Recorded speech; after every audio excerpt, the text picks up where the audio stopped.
Thank you very much. Two points in a brief statement, and I was told 3 minutes, but I see 2 on my clock. I guess that'll be a warning. Humans have been flying for a long time. You'd think by now we would know how to prevent an airliner from crashing, but occasionally it happens. You would think, as much as we know, we'd be able to prevent a levee from breaking or a bridge from collapsing or a coal mine disaster. And yet these things continue to occur and continue to be tragic. Now, if you think we need to shut down all offshore drilling in the United States of America, perhaps you're not as concerned about how to make offshore drilling and deep water drilling completely safe.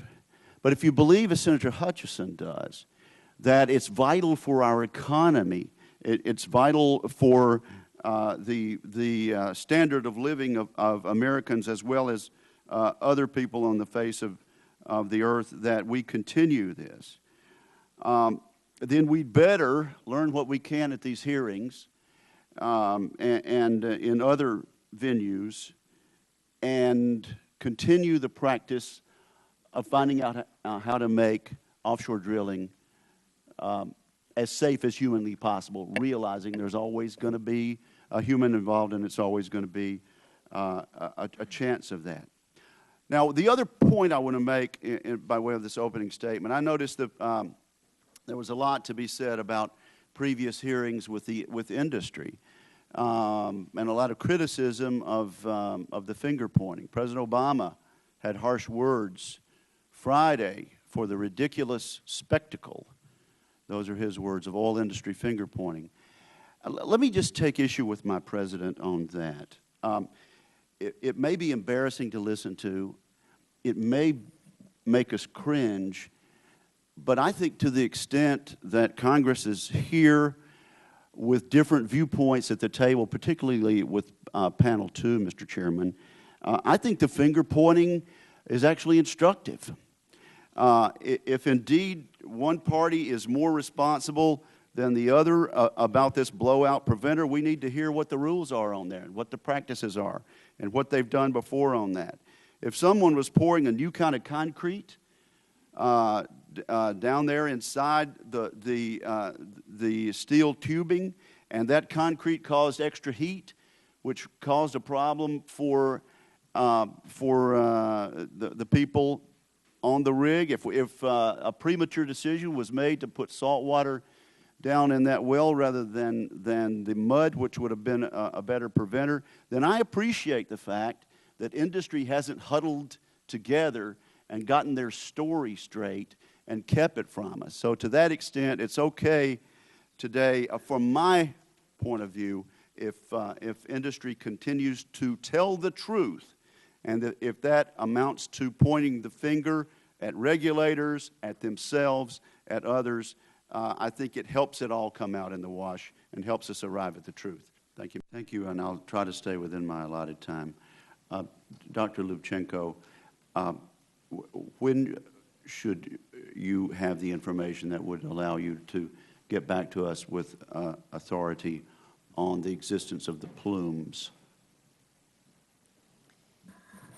Senator, are you asking when will we know if the plumes are composed of small mist of oil?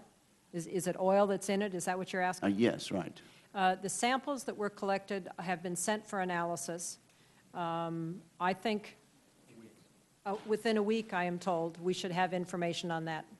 Okay, and at that point, would you be able to speak with the relative high of certainty on whether these are oil plumes or something else? Yes, Senator. We expect to be able to know if it is oil. I think what the instruments are showing of something. So it's a mist of something. It's not a glob. It's not a glob. All right. It's not big balls. It's not big drops. It's a fine mist. What is the relative size of this mass of mist? I haven't seen all of the data from the crews.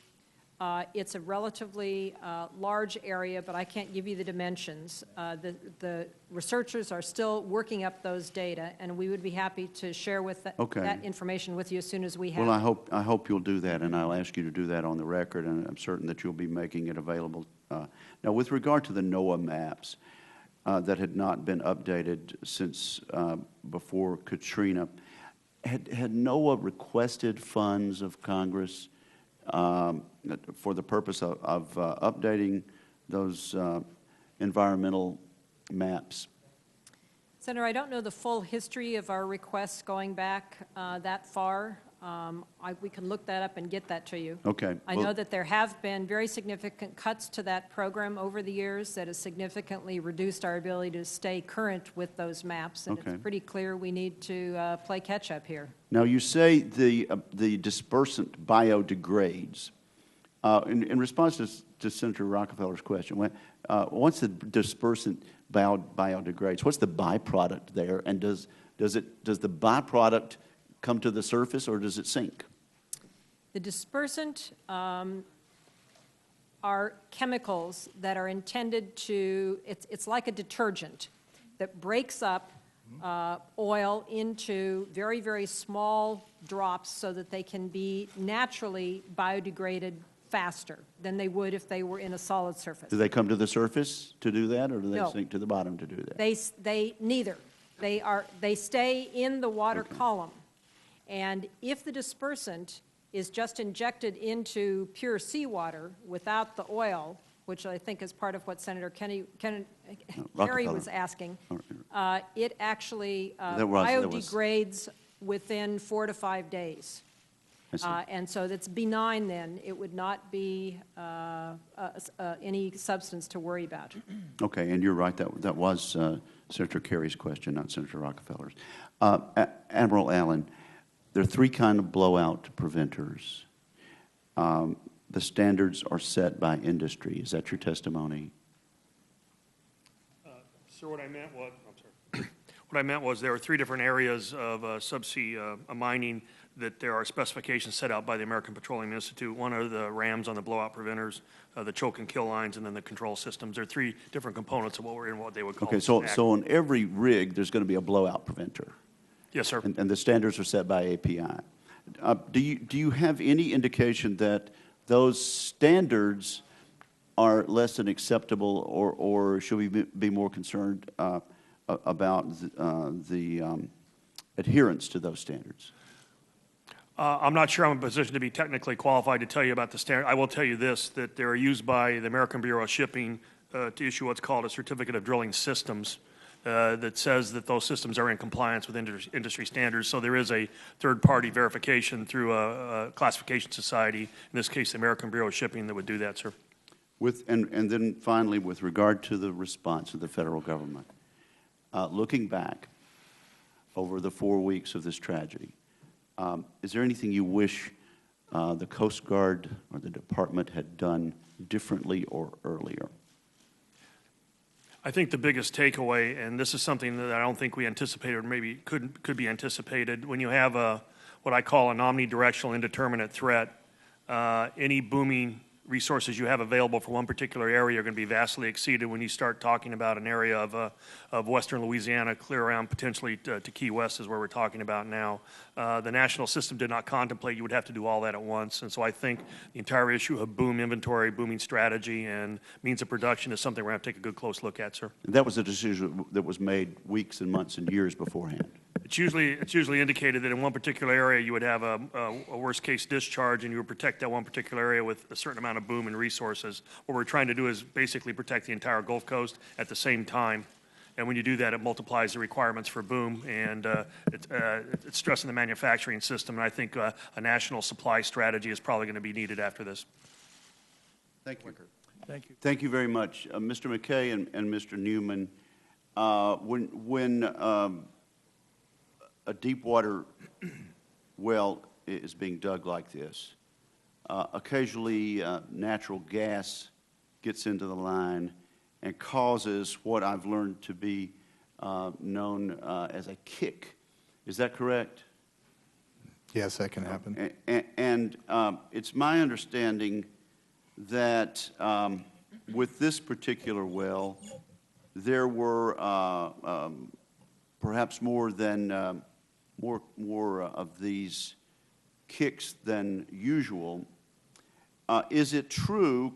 And I'll ask both of you. Is it true that at one point during the several-week period before this tragedy, that because of a certain belching up to the surface of this gas, all work was halted on the rig?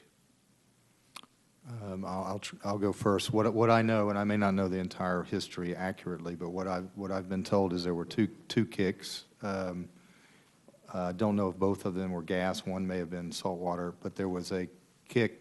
There was one kick that shut down what's called hot work and fired equipment around the rig floor, I believe. Hot work is anything that causes a spark or might.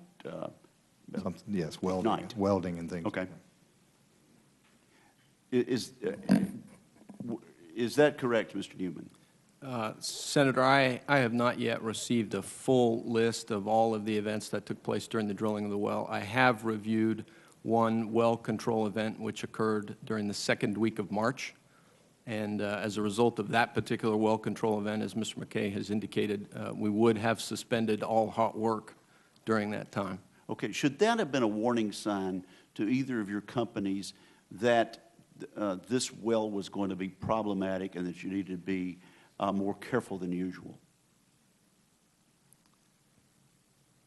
I think the investigation will be looking deeply into this in terms of what happened and what happened after that in terms of recognition and understanding of those type of events as things unfolded. I think the senator deserves a more direct answer than that.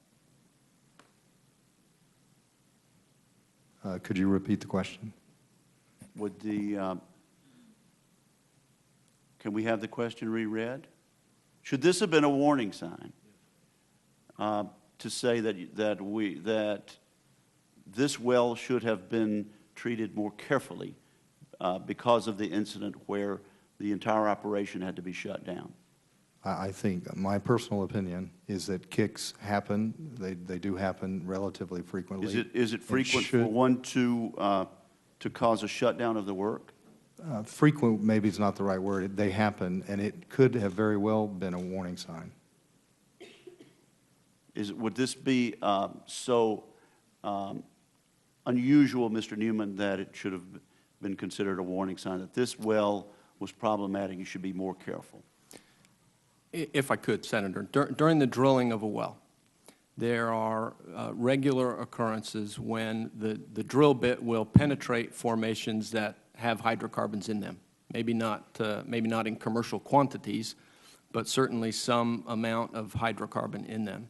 And as the drill bit penetrates those formations and those rock cuttings are brought to the surface along with the drilling fluid, there will be dissolved hydrocarbons in the drilling fluid and hydrocarbons in those rock chips.